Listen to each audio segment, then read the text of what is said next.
Através do estudo da ciência imunologia, sabemos que a defesa do nosso organismo é dividida em dois sistemas: sistema imune inato e sistema imune adaptativo. Esses sistemas possuem células de defesa que atuam como soldados protegendo o nosso organismo contra invasores. Também é de nosso conhecimento que o sistema imune inato possui células de defesa específicas, assim como o sistema imune adaptativo também possui as suas. Portanto, as células que compõem o sistema imune inato, até onde conhecemos, são células de origem mieloide, ou seja, os granulócitos, monócitos e macrófagos. Também fazem parte desse mesmo sistema um grupo de células de origem linfóide, as natural killers. Vale ressaltar que cada uma dessas células geralmente possuem funções exclusivas, e é justamente por isso que possuem nomes e classificações diferentes. Já no sistema imune adaptativo, temos as células de origem linfóide, chamadas de linfócitos B e linfócitos T, que também possuem funções exclusivas. Essa é, de forma simples, a distribuição das nossas células de defesa. Mas você sabia que existem mais células de defesa no sistema imune inato, além das já citadas? E o mais intrigante, você sabia que essas células recém-descobertas possuem funções muito semelhantes às células do sistema imune adaptativo? É para desmistificar essas e outras informações que trazemos mais um vídeo para você, internauta, no nosso quarto Desmistificando a Imunologia. Vamos começar. A imunologia é uma das ciências que mais cresce na atualidade, tanto por ser recente, quanto por sua importância para a medicina. Centenas e às vezes até milhares de artigos novos tratando sobre a imunologia e recentes descobertas nesta ciência são publicados todos os dias. No entanto, um deles, publicado em 2018, nos chamou a atenção.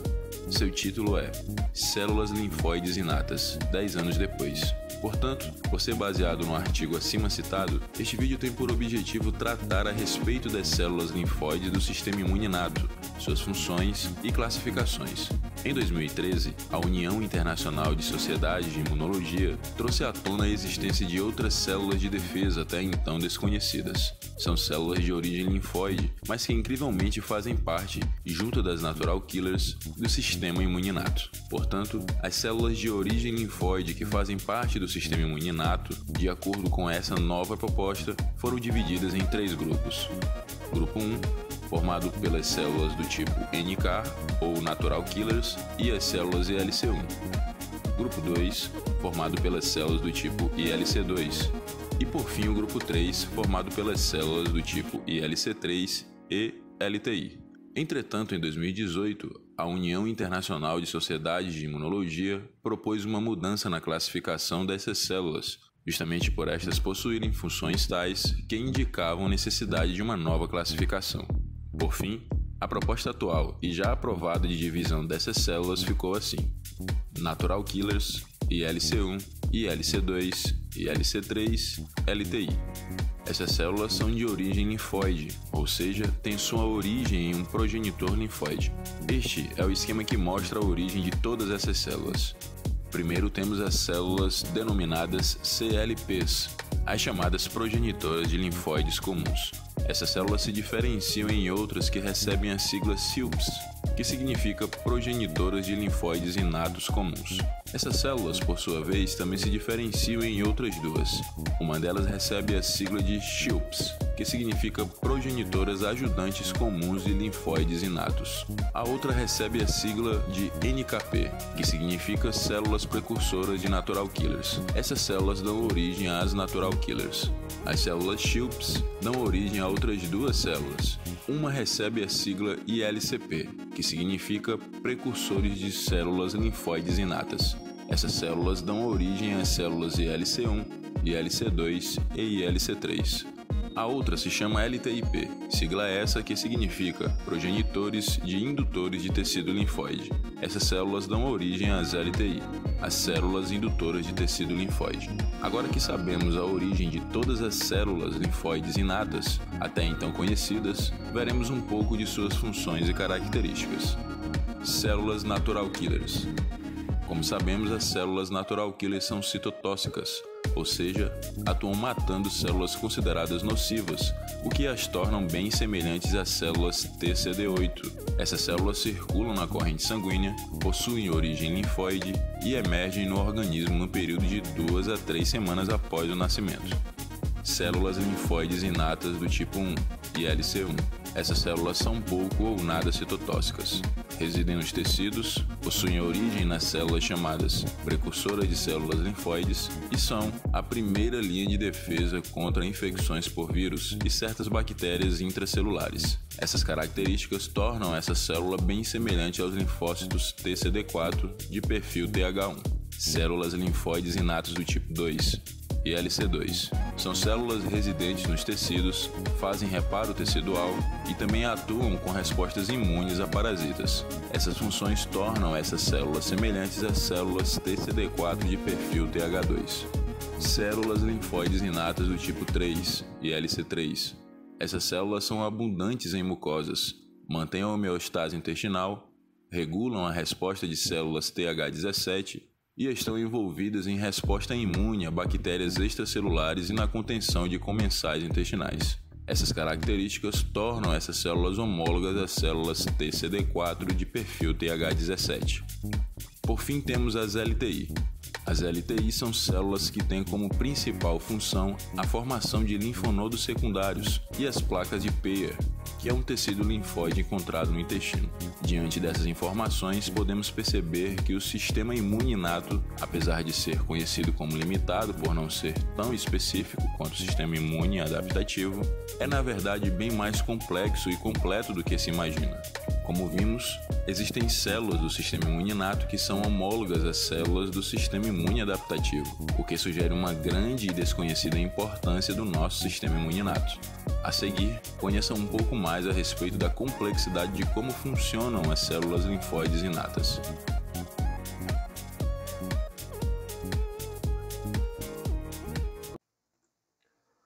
Bom, galera, agora a gente vai falar um pouco da funcionalidade das células apresentadas anteriormente. Primeiramente, a gente vai falar da plasticidade delas. O que é isso? É que essas células podem alterar seu fenótipo e sua capacidade funcional. Isso depende de sinais, de expressão de receptores e de fatores de transcrição. Alguns estudos mostram para a gente, por exemplo, que a ILC2 ela pode se modificar e se tornar uma ILC1 e passar a produzir interferon gama. E isso deixa claro para a gente que a plasticidade das ILCs ela direciona a heterogeneidade dessas células, o que pode ser importante para a resposta imune eficaz e pode desempenhar papel em doenças inflamatórias. As ILCs no metabolismo elas também têm importante função. A desnutrição e a gula elas podem levar à resposta imune de ILCs desreguladas tanto através da disponibilidade de nutrientes específicos como alterando a homeostase do tecido adiposo, fazendo com que as células desses tecidos expandam. Então, a quantidade de ILCs é diretamente influenciada pela disponibilidade de nutrientes derivados da dieta. Um exemplo é que a deficiência de vitamina A vai resultar em números pequenos de ILC3, o que vai gerar um déficit de L22. O estado nutricional pode modificar o equilíbrio de resposta das ILCs. Então, uma compreensão mais completa desses processos pode facilitar a manipulação terapêutica das respostas imunes, tanto através do refinamento dietético quanto através da suplementação nutricional. Nos tecidos metabólicos, as ILCs contribuem para a homeostase do tecido adiposo, o que é uma característica do indivíduo magro. Com a desregulação dessa via, vai ocorrer a obesidade e a inflamação. As ILCs elas residem no tecido adiposo visceral, sendo mantida pela expressão da IL-33, onde a ILC2 vai produzir ILC5 para sustentar os eosinófilos e L13 para polarizar macrófagos M2, regulando a adiposidade e a resistência à insulina. Desculpa. Além disso, a ILC2, quando estimulada pelo IL-33 no pâncreas, ela vai levar as células dendríticas a secretar ácido retinóico, o que promove a secreção de insulina pelas células beta, regulando a glicose. Quando o indivíduo inicia um quadro de obesidade, ele vai acarretar uma mudança em direção ao ambiente inflamatório, em que as células ILC1 e natural killers, que são produtoras de interferon gama, vão se acumular na polarização de macrófagos pró-inflamatórios promovendo uma inflamação aguda do corpo e uma resistência à insulina. As ILC2 elas estão ligadas ao reparo tecidual, à fibrose e à remodelação tecidual. Quando a gente ativa o sistema imunológico, a gente paga um preço, e esse preço é um dano tecidual. As ILC2 elas produzem um fator de crescimento epitelial que vai regular a proliferação de células epiteliais necessárias para o reparo tecidual após um dano causado por algum patógeno, alguma infecção, por exemplo. Esse mesmo fator de crescimento, junto com o IL-13, vai regular o ambiente inflamatório, promovendo a fibrose. As ILC2 elas são responsáveis pela produção de IL-5 para respostas precoces e são indispensáveis para o recrutamento de eosinófilos e macrófagos. Perdão. As ILC1 e as ILC3 elas são ligadas ao reparo. O que é isso? Elas vão gerar respostas do tipo 1 e tipo 3, que vão recrutar fagócitos, e eles vão liberar radicais de O2 em enzimas, levando à morte de patógenos e de células infectadas. A resposta do tipo 3, ela também está ligada à proteção do dano tecidual. A IL-22 ela é produzida pela ILC3, como a gente viu anteriormente. E a IL-22 ela tem 4 funções primordiais. Nas células epiteliais, ela vai expressar peptídeos antibacterianos e antivirais. Na barreira epitelial, ela vai proteger contra a apoptose por quimioterapia, por radiação, por exemplo. No timo, ela vai proteger contra a radiação. E no hepatócito, ela vai proteger contra a inflamação aguda.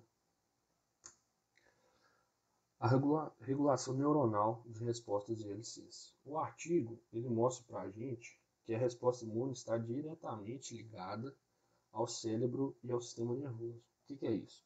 O sistema nervoso autônomo, através de seus neurotransmissores e neuropeptídeos, juntamente com o eixo hipotálamo e hipófise adrenal, vai regular a homeostase e a inflamação. As unidades celulares neuroimunes, elas foram descritas como pequenas redes, em que as células imunes e neuronais são encontradas no mesmo sítio anatômico, como a gente pode ver aqui. E elas vão interagir funcionalmente e principalmente na homeostase e na integridade dos tecidos. Bom, aqui a gente pode ver 3 imagens que o artigo apresenta para a gente. Essa primeira imagem, ele mostra o controle metabólico pelos ILCs através de nutrientes. Como a gente falou anteriormente, aqui é o exemplo que ele dá da vitamina A. Aqui na figura B, ele mostra para a gente o reparo tecidual feito por essas células, como é o reparo de cada uma delas. E na figura C, ele mostra para a gente a atuação dessas ILCs com o sistema nervoso. Então, quais são as conclusões que o artigo traz para a gente? Primeiramente, ele traz para a gente que a plasticidade das ILCs é essencial para moldar e calibrar as respostas dessas células a diferentes tipos de estímulos patogênicos, ou seja, dependendo do patógeno, as células vão se modificar para aquela célula que vai responder mais eficaz àquele patógeno. O artigo ele também deixa algumas perguntas, algumas respostas a serem respondidas futuramente por outros estudos. Como, por exemplo, quando que surge essa plasticidade das ILCs? Será que essa conversão é reversível ou será que é irreversível? Será que a conversão de ILCs é aprimorada quando ocorre a liberação de citocinas nas inflamações, nas infecções, nas autoimunidades? Então ele deixa isso sem resposta e fala que precisa de estudos futuros para responderem essas questões. E por fim, ele fala que dados convincentes em humanos, em camundongos, indicam que as ILCs estão envolvidas em distúrbios inflamatórios e reparos imunológicos. Bom, galera, então essa foi a apresentação do artigo, né, que a gente escolheu, que fala sobre células linfóides inatas, 10 anos depois, uma revisão que eles fizeram, os autores fizeram. E a gente espera que vocês tenham entendido. E qualquer dúvida, vocês podem entrar em contato com a gente. Obrigado.